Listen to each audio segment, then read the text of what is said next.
સમાચારમાં આગળ વધીએ નર્મદા પરિક્રમામાં સ્વયંસેવકોના ધરણા રજીસ્ટ્રેશન ફરજિયાત કરતા સેવાભાવી સંસ્થાઓનો વિરોધ મણી નાગેશ્વર મંદિર ખાતે 24 કલાક ભંડારો ચલાવતા સ્વયંસેવકોને રોકવામાં આવતા વિરોધ સ્વયંસેવકોને તિલકવાડા ખાતે રજીસ્ટ્રેશન ન કરાવતા રોકવામાં આવ્યા હતા સ્વયંસેવકોએ રસ્તા પર બેસી ભારત માતા કી જય નર્મદા માતા કી જય અને જય શ્રી રામના નારા લગાવ્યા બાદ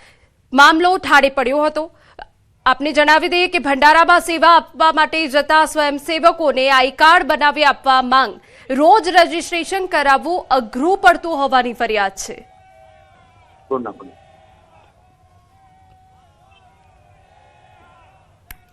અમારા સંવાદદાતા દીપક વધુ વિગતે વાત કરવા જોડાયા છે દીપક આખો એ મામલો શું છે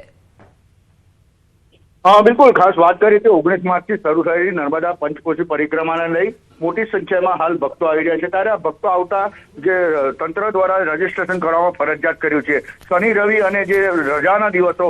તો મોટી સંખ્યામાં આજે પરિક્રમા કરવા આવતા હોય છે ત્યારે અફરાતફરી પણ મચી જતી હોય છે ત્યારે તંત્ર દ્વારા જે રજીસ્ટ્રેશન ફરજિયાત કરાતા જે તેના સ્થાનિકો જે પરિક્રમા રૂટ પર જે સેવાભાવી સંસ્થાઓના જે સ્વયંસેવકો છે તે અટવાયા હતા આજની જ વાત કરીએ તો આજે જે સવારમાં જ મોટી સંખ્યામાં જે ભક્તો પરિક્રમાવાસીઓ ત્યારે આજે રૂટ પર જે ભંડારા ચડી રહ્યા છે જે સ્વયંસેવકો પોતાના યોગદાન આપી રહ્યા છે જે લોકોને પણ પોલીસ દ્વારા રોકવામાં આવ્યા હતા ત્યારે આ જે સ્વયંસેવકો છે કે તેઓ 1 કલાક માટે ધરણા પર બેસી ચૂક્યા હતા અને સામે માંગ કરી હતી કે જો રોજના રોજ આ રજીસ્ટ્રેશનનો વારો આવતો હોય તો આ જે ભંડારા સેવકો છે જેમને કાયમી કાર્ડ બનાવી આપવામાં આવે જેવી માંગ સાથે એ લોકો બેઠા હતા પરંતુ જે નર્મદા જિલ્લા તંત્ર અને પોલીસને સમજાવવા બાદ હાલ મામલો ઠારે પડ્યો છે પરંતુ જો અવનવો જે દિવસો જતા રહેશે તો જે આવનારા દિવસોમાં મોટી સંખ્યામાં ભક્તો આવવાના છે જ્યારે સ્વયંસેવકો જ નહીં હોય તો એમને સેવા પણ કોણ આપશે એ એક મોટો પ્રશ્ન પણ છે ત્યારે સામે તંત્ર સામે પણ આ એક રજીસ્ટ્રેશનની માંગ કરી અને કાર્ડ બનાવી આપવાની માંગ સાથે આજે જે સ્વયંસેવકો છે ધરણા પર બેઠા હતા જી બિલકુલ આભાર દીપક મહત્વની અપડેટ બદલ તો રજીસ્ટ્રેશન ન કરાવતા વિરોધ થયો હોવાની વિગતો છે આગામી દિવસોમાં તંત્ર દ્વારા શું નિર્ણય લેવામાં આવે છે એ જોવું રહ્યું સમાચાર અમદાવાદમાંથી અજય મોદી ટ્રાવેલ્સના નામે છેતરપિંડી અજય મોદી ટ્રાવેલ્સે ગુડવિલનો ઉપયોગ કરી છેતરપિંડી કરાઈ ગ્રાહકો પાસેથી ફ્લાઇટ બુકિંગના નામે 33,87,000 પડાવી લીધા ઉન્નતિ એન્ટરપ્રાઇઝના પ્રોપરાઇટર સામે ફરિયાદ આરોપી ઉન્નતિ પટેલની સેટેલાઇટ પોલીસે ધરપકડ કરી હોવાની વિગત નેશનલ હાઈવે પર ડ્રાઈવરો સાથે મળી સળિયા ચોરીનું મસમોટું નેટવર્ક ઝડપાયું સુરતના મોટા બોરસરા ગામની સીમમાં દરોડા પાડી લોખંડના સળિયા ચોરી કરવાનું એક આંતરરાજ્ય રેકેટ ઝડપ્યું આ સમગ્ર નેટવર્કનો મુખ્ય સૂત્રધાર રઈસ શેખ છે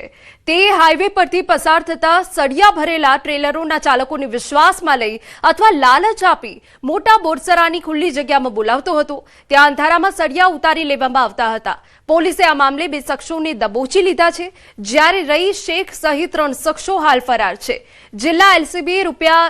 54.44 લાખનો મુદ્દામાલ જપ્ત કર્યો હાલ પોલીસે રઈસ શેખ અને સળિયા ખરીદવા આવેલા અજાણ્યા ગ્રાહકની શોધખોળ કરી છે તેમજ આ કેસમાં સંડોવાયેલા અન્ય ડ્રાઈવરો સુધી પહોંચવા માટે પણ તપાસ તેજ કરાઈ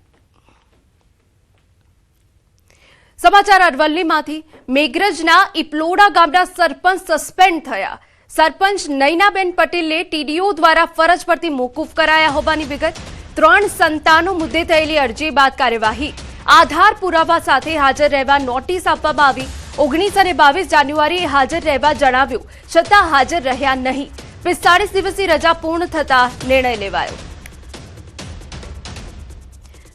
અન્ય મહત્વના સમાચાર ભાજપ પ્રદેશ અધ્યક્ષ જગદીશ વિશ્વકર્મા આજે સુરતની મુલાકાતે સ્થાનિક સ્વરાજ્યની ચૂંટણી સંદર્ભે દક્ષિણ ગુજરાતી બેઠક પ્રદેશ સંગઠન મહામંત્રી રત્નાકરજી અને પ્રદેશ મહામંત્રી પ્રશાંત કોરાટ ઉપસ્થિત રહેશે સ્થાનિક સ્વરાજ્યની ચૂંટણીમાં ઉમેદવારી કરવા ઈચ્છુક લોકો મોટી સંખ્યામાં બેઠકમાં પહોંચ્યા સ્થાનિક સ્વરાજ્યની ચૂંટણી પહેલા ભાજપની મોટી બેઠક પ્રદેશ અધ્યક્ષનું રેલી સ્વરૂપે સરસાણા ખાતે સ્વાગત કરવામાં આવશે સમાચારમાં આગળ વધીએ રામનવમીની જાહેર રજાના દિવસે સ્કૂલ ચાલુ રાખવાનો મામલો અમદાવાદના પાલેડી વિસ્તારમાં આવેલી અંકુર સ્કૂલને ડીઓની નોટિસ જાહેર રજાને અવગણી ક્લાસ ચાલુ રાખવા જવાબ માંગવામાં આવ્યો જિલ્લા શિક્ષણ અધિકારીએ સ્કૂલ પાસે ખુલાસો માંગ્યો જાહેર રજાના દિવસે શાળા ચાલુ રાખવી નિયમ મુજબ ગેરકાયદેસર શાળાએ મૌખિક જવાબમાં કહ્યું, અગાઉના કેલેન્ડર મુજબ 1 દિવસ પહેલા રજા આપી. એમને ખ્યાલ અગાઉના જે કેલેન્ડર પ્રમાણેની તારીખ પછી જે સરકારે કાર્યક્રમ બદલ્યો અને જે તારીખમાં ફેરફાર થયો એનાથી તેઓ અવગત નહોતા એવું એમણે જણાવેલું છે. પરંતુ રામનવમીના મહત્ત્વના દિવસે જ્યારે શાળા ચાલુ રાખી હોય તો એ માટે અમે એનો ખુલાસો મેળવી અને આગળની કાર્યવાહી કરીશું. સમાચાર સુરતમાંથી. ઓલપાડના કોડસડ ગામે લાખો રૂપિયાના ખર્ચે બનાવેલી ટાંકીમાં ભ્રષ્ટાચાર થયો હોય તેવું લાગી રહ્યું છે. કારણ કે હજુ તો આ ટાંકીનું લોકાર્પણ પણ નથી થયું ને સેફટી વોલના પ્લાસ્ટરમાં ગાબડા પડવા લાગ્યા. આ ટાંકી 25 લાખના ખર્ચે બનાવવામાં આવી છે અને તેનો ઉપયોગ થાય તે પહેલા તેમાં ગાબડા પડતા લોકોમાં રોષ છે. ઉલ્લેખનીય છે કે 15માં નાણાપંચ યોજના અંતર્ગત આ ટાંકી બનાવવામાં આવી છે, પરંતુ ગ્રામજનોએ ટાંકીની સ્થિતિ જોઈ તેમાં ભ્રષ્ટાચાર થયો હોય તેવા આરોપ લગાવી રહ્યા છે. 15માં નાણાપંચમાં 25 લાખની ટાંકી બનાવવામાં આવેલી છે, પણ ગુણવત્તા થોડુંક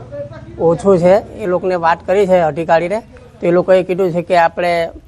રામનવમી પતે ત્યાર પછી એનું આપણે કામ કરી આપીશું ને ત્યાર પછી આપણે એમનું પેમેન્ટ અટકાવીશું. કદાચ આપણને ગુણવત્તા જો કામ નહીં કરેલું હોય તો આપણે એનું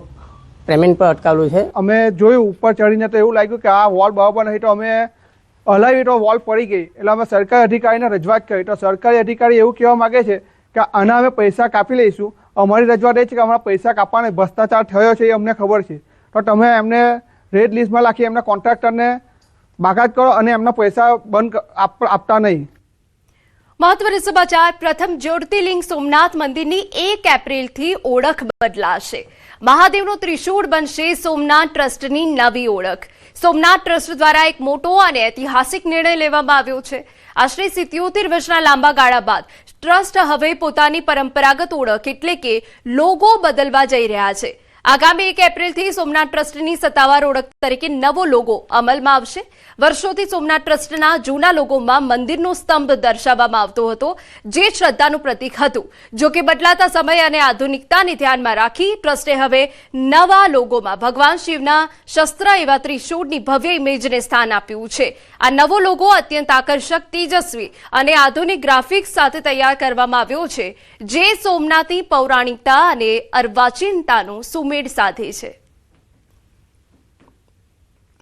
સમાચારમાં આગળ વધીએ. રાજ્યના નાયબ મુખ્યમંત્રી હર્ષ સંઘવીના હસ્તે પાટણના નવનિર્મિત બસ પોર્ટનું ઉદ્ઘાટન કરવામાં આવ્યું. પીપીપીના ધોરણે ₹17 કરોડના ખર્ચે તૈયાર કરાયું છે આ આઇકોનિક બસ પોર્ટ. લોકાર્પણ બાદ હર્ષ સંઘવીએ ટિકિટ બારી સહિતના સ્થળોની મુલાકાત લીધી. લોકાર્પણ પ્રસંગે હર્ષ સંઘવીએ બસ પોર્ટને સ્વચ્છ અને સુંદર રાખવા અપીલ કરી. આ તકે પાટણ જિલ્લામાં 2 એસી બસ ફાળવવાની જાહેરાત કરાઈ અને રાધનપુરથી પ્રવાસન માટે એક નવી બસ ચાલુ કરવાની ખાતરી આપી. આ પ્રસંગે હર્ષ સંઘવી જણાવ્યું હતું, ગુજરાત પોલીસ દ્વારા અસામાજિક તત્વોને સીધા કરવાની કામગીરી પૂરજોશમાં ચાલી રહી છે.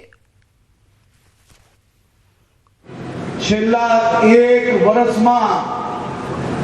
2700થી વધારે લુખ્ખા ટપોરી અસામાજિક તત્વો પાસેથી જગ્યાઓ ખાલી કરીને આપ સૌ સામાન્ય નાગરિકો માટે અલગ અલગ સુવિધાઓ બનાવવાનું ચાલુ કર્યું. 10 થી વધારે જગ્યાઓ પર ક્યાંક પોલીસ સ્ટેશન બન્યા તો ક્યાંક સામાન્ય નાગરિકો માટે પીએચસી સીએચસી બનાવીને એમની સ્વાસ્થ્યની ચિંતા કરવામાં આવી. સમાચારમાં આગળ વધીએ. ભગવાન શ્રી કૃષ્ણ અને દેવી રૂકમણીના પાવન વિવાહ